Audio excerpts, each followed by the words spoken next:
So the start of June was a very stressful one for me because I came back from PTO and I checked my email like anybody coming back from vacation would do, and I found out that the VADOR, which is the Virginia Department of Revenue, sent me an email, sent my employer an email saying that they will start garnishing my wages, garnishing 100% of my wages because apparently I haven't paid my taxes. Now the first thing I felt was dread because I knew I paid my taxes. What were they going on about? And number two was kind of a relief because I had an emergency fund. So if you don't know what garnishing means, it means that they're taking your wages, and in my case, they were taking 100% of my wages. Now, in this video, we're going to talk about how to earn your emergency fund. So if this does happen to you, you don't have to be stressed out and have an oh shit moment like I did. So if you've been following this channel, you know that I've been living in Virginia for the last 3 years, and I was having dinner with my friend yesterday, and what she told me was that the cutoff was 3 years living in the DMV area, which is DC, Maryland, and Virginia. And basically what that cutoff means was that people usually live here for 3 years, and then they decide whether to leave or to stay. And when they mean stay here for the rest of their lives. So my 3 years is coming up, and it looks like I'm really about to leave soon once my lease ends, because I had a talk with God and I reflected on my life here in Virginia. And what God was telling me was that, hey, do you like it here? Because while you were here these last 3 years, you've gotten parking tickets, you've gotten safety and emission tickets because your safety and emissions was overdue, you got screwed on your taxes. Do you still want to stay here? And my answer to that was, heck no. And you know what? You could have argued that, hey, you know what you're being, Donald? You're being a little because if you had followed the rules, you wouldn't have been fined or have gotten garnished. So my answer to that is, well, if I was living in Alabama, I would have just gotten off with a warning. Now, before we get into 6 ways to help you earn an emergency fund, here's a bonus lesson. Ask yourself, if you're living in a state, whether the state is actually doing things for you or they are just treating you as a sucker for easy revenue. So the number one way to earn a faster emergency fund is to stop going to restaurants. Now, I make 6 figures and I don't go to restaurants.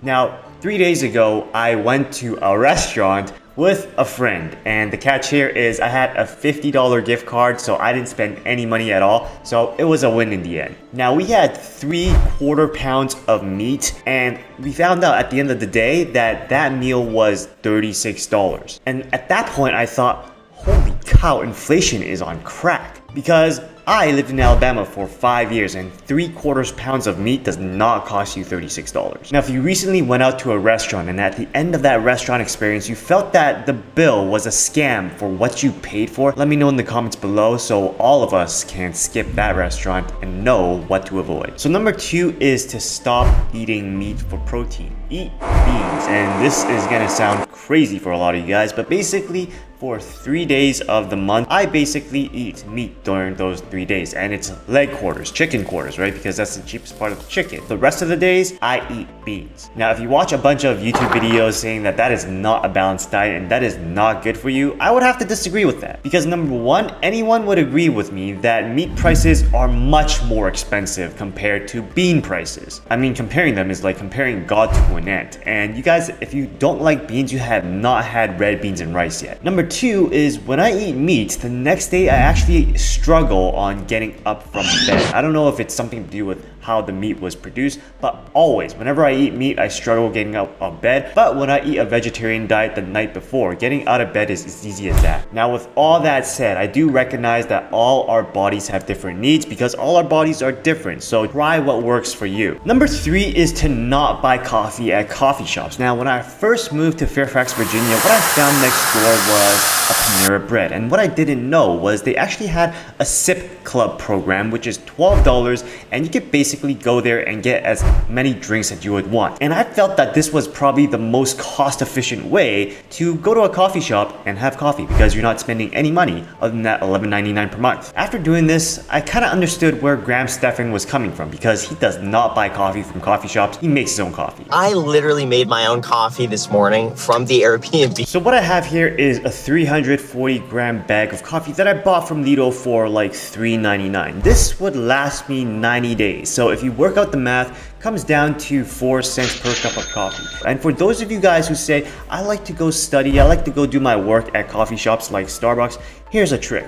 You go to Starbucks, you get one of their reusable cups, which is what I did. And then you make your coffee at home and you put that coffee into the cup and you walk in with the cup to Starbucks. Now you could just walk in for free, do your work there for free without feeling awkward about it. And for those of you guys who are saying, oh my god, Donald, you are the cheapest I've known in my whole life. Well, let me tell you this. Who just helped you earn faster your emergency fund? So number 4, meeting people. If you guys are living in the DMV area, which my Christian brother said is the hookup area, then finding something real is gonna be very, very hard. Not to mention that meeting people is expensive if you go to a bar or a club, because if you go to those establishments, you're likely gonna spend like $100 on a night out. $100 which easily can go to your 401k or your Roth IRA. And if you wanna know how not to invest in your 401k and how not to get cheated like this guy, then check out this last video that I made on how not to get cheated on your 401k. To save you money, a great way to meet people for free is at church. And if you're not religious, maybe you can go to a meetup, like a running meetup. And if you're both, then you could do what I did 2 weeks ago. Go to a running meetup hosted by the church, which is a great idea because over here, the ratio of girls to guys was 20-3. So for 3 guys, there were 20 girls. That was great. The bad idea was that they were all really, really fast runners. And I did my first sub 20-minute 3-mile run, which is 5 kilometers. So number 5, if you can walk to a place, walk. Now, need I not remind you that we are a body positivity channel? That means nobody is calling you fat, except for this Asian guy calling you fat. But I need to remind you that that is part of my culture. In my culture, Asian culture, calling you fat, giving you criticisms is just our way of showing love. So we love you. It's just that simple. It's also simple that gas is expensive and you need to lose weight. So walk. But number 6, cheap dates. The great thing about DC is that the museums here are all free. And apparently in DC, there are secret underground tunnels that are free as well. So if you include those in your dates, it's gonna make the experience both unique, memorable, and adventurous. And you're gonna stand out. And if you must have food, you don't have to go to the restaurant. You could pack a picnic. That is a pro tip. And if after all that, they don't text you back saying that they had a great day, a great experience, then sir, ma'am, you just dodged a bullet, and you can thank me by smashing the like and subscribe button. So all of what I talked about in this video will have saved you a bunch of money and you would have earned your emergency fund with your stars and stripes. But let's talk about the VADOR and how they screwed me on my taxes, how that happened. So what you have to do is make sure that your taxes aren't done by an intern, because what happened was that I gave my W-2s, all my tax forms, to my accountant.